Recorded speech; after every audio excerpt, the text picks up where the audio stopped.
All right, well, we've hit the top of the hour. Over to you. Excellent. Well, this morning, as I said earlier, we're going to get a little more cerebral with you guys today.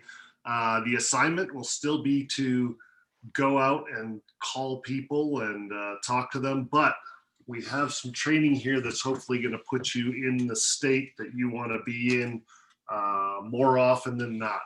So I'm going to pull from a training that we had also from Lisa Nichols, who I've shared with you before, who's absolutely awesome.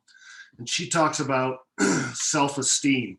And she talks about how self-esteem is how you feel about yourself, and self-confidence is how you feel about your skills. Okay, and the more you build up your self-confidence, the more you build up your self-esteem. Does that make sense?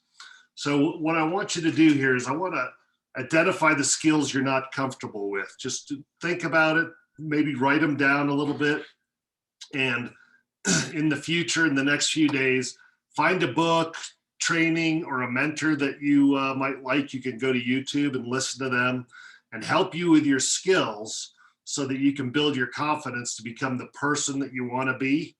Guys, we got to be proactive about all of this. So there are questions on all of this too, is what's holding you back? What may be holding you back from going and seeking out these trainers or these mentors on YouTube or their books or anything to that effect? And what it is in many cases is forgiveness.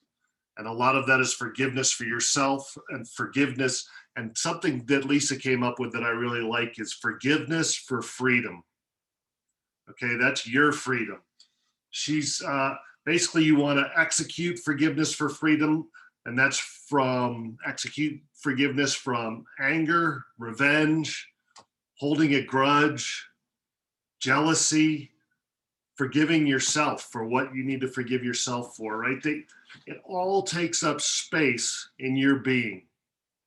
And there's only so much room, right? There's 100% of room in your being, and it's already there. So you've got to get rid of something, give something away in order to be able to put something and enjoy the power. So this is what she says: forgiveness is the act of giving your future the space it needs to receive success, joy, happiness, and blessings. So do you guys want to make a little room, a little space in your being for some joy, some joy, happiness, success, and blessings? And as we just said before that, in order to do things right, sometimes we have to quit some things. So we're talking about quitting things by forgiving them, things like we talked about, anger, they're all anti-productive for you. So here's the assignment. We're just pointing out these issues that we can take advantage of. And our assignment is this: take the first 3 to 4 minutes to identify what may be holding you back. Next, think about what you want in your life, about what you want for your life. And are those things worth giving up a grudge, giving up anger, giving up being jealous about somebody, giving up feeling helpless, right? Give it up, give it away, and make room for what you're looking for. Make the decision to forgive someone and then forgive yourself for allowing yourself to hold yourself back. All right. Not anymore. Just don't let that happen anymore. You're not going to hold on to it. And again, here it is, because forgiveness is the act of giving your future the space it needs to receive success, joy, happiness, and blessings. And with the time you have left, just hold on to the thought of that, hold on to the feeling of that. You're going to go out into the world, you're going to forgive and give away these negative, anti-productive thoughts.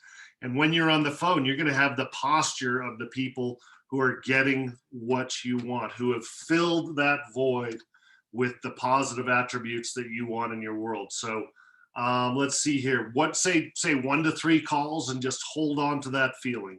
So we're going to go in there. It's just 5 minutes here. You got 20 minutes and we'll connect after that. But guys, please think about how you're feeling. Think about being positive in this action and really come back. A good many of you, I hope you'll share with us what you found when you're in that posture and how you feel about yourself and your future when you've been able to create space for all of that. All right, Cindy, let's go from there. Yeah, Bo, can I just add one thing? Yes, please. So, you know, what helps me is that if you give these feelings that might be holding you back colors, so you might give depression the color blue, you might give anxiety the color red, you might give, you know, anger the color green, whatever it is. So if you list a list of emotions that might be holding you back from who you really want to be and what you want to, you know, attain in your life, and then you could make a drawing of yourself and say, okay, I probably have this much blue and this much red and this much green. And then you might want to replace those colors with, you know, love and happiness and joy and bliss and the sense of accomplishment. And those colors might have different colors. So you can actually erase this color like Bo was talking about and replace the blue with the yellow, or, you know, so if your brain works like my brain works, that helps me kind of organize what Bo's saying. So anyway, we'll see you in 20 minutes.